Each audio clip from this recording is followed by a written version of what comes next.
በኢትዮጵያ የከተማ ረሃብ ስለመግባቱ ህዝብ በከፍተኛ ምሬት በመናገር ላይ ነው። በኢትዮጵያ የከተማ ረሃብ ስለመግባቱ ህዝብ በከፍተኛ ምሬት በመናገር ላይ ይገኛል።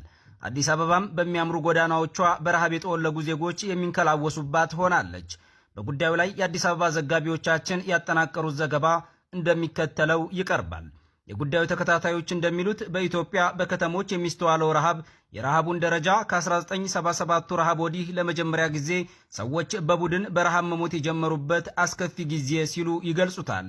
በኑሮ ውድነት ጫና በርካታ ዜጎች ስቃይ ውስጥ መግባታቸውን ተከትሎ አዲስ አበባን በመሰሉ ትልልቅ ከተሞች ራሳቸውን የሚያጠፉ ዜጎች ቁጥር እየጨመረ ስለመምጣቱም በመነገር ላይ ነው።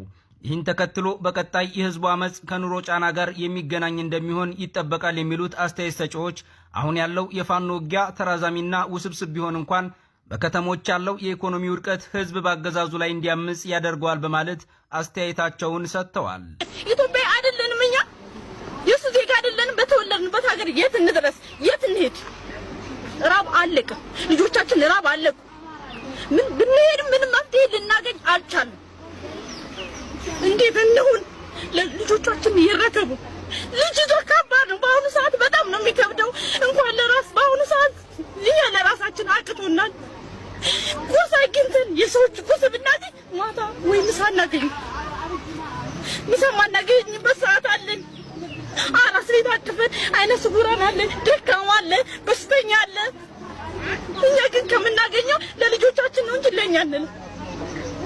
እዚህ ጋር ጉልበት እያለን ግን የሰው ፊት አይተን የምንበላው እንዴት እንሆን? እሺ በተወለድንበት ሀገር የት እንድረስ? ሀገር የለንም። ሀገራችን ይሄ ነው። ዜጎች በዚህን ያህል ምሬት በሚገኙባት አዲስ አበባ የኑሮ ውድነቱ 400% ጭማሪ የታየ መሆኑን ተከትሎ በመሃል አዲስ አበባ የከተማ ረሃብ ገብቷል። ይህን ተከትሎ በረሃብ የሚሞቱ ራሳቸውን የሚያጠፉ ዜጎች ቁጥር በመጨመር ላይ ነው። በሌላ በኩል የሴተኛ ዳሪዎች ቁጥር በእጥፍ እንደጨመረ የቅርብ ጊዜ ጥናቶች ያሳያሉ።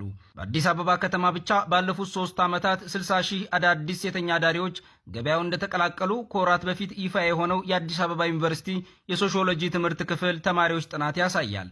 የመንግስት ሰራተኛ የሆኑ ሴቶች በትርፍ ሰዓታቸው በዚህ ህይወት ተሰማርተው ኑሯቸውን ለመደጎም እንደተገደዱም ጥናቶች ያመላክታሉ። የኑሮ ውድነቱ በፈጠረው ጫና የተነሳ ቀን በመንግስት ስራ ማታ በሴተኛ አዳሪነት የሚሰሩ ሴቶች ተፈጥሯል የሚሉት የጥናቱ መረጃዎች ሁኔታው በከተሞች ከረሃብ ለማምለጥ የሚደረግ የመጨረሻ ውሳኔ ሆኖ ይታያል። በኢትዮጵያ አሁን ላይ የኢኮኖሚ ቀውስ በአገሪቱ ታሪክ ውስጥ ታይቶ የማይታወቅ ነው የሚሉት የምጣኔ ሀብት ባለሙያዎች ቀውሱን ሲያስረዱ ሰላም የለም፣ ምርትም የለም፣ ገበያው ላይ አቅርቦት ባነሰበት ሁኔታ በርካታ ህገወጥ ገንዘብ ተበትኗል፣ ይህም በጥቂቶች እጅ መግባቱ የከተማ ረሃብን ፈጥሯል ይላሉ።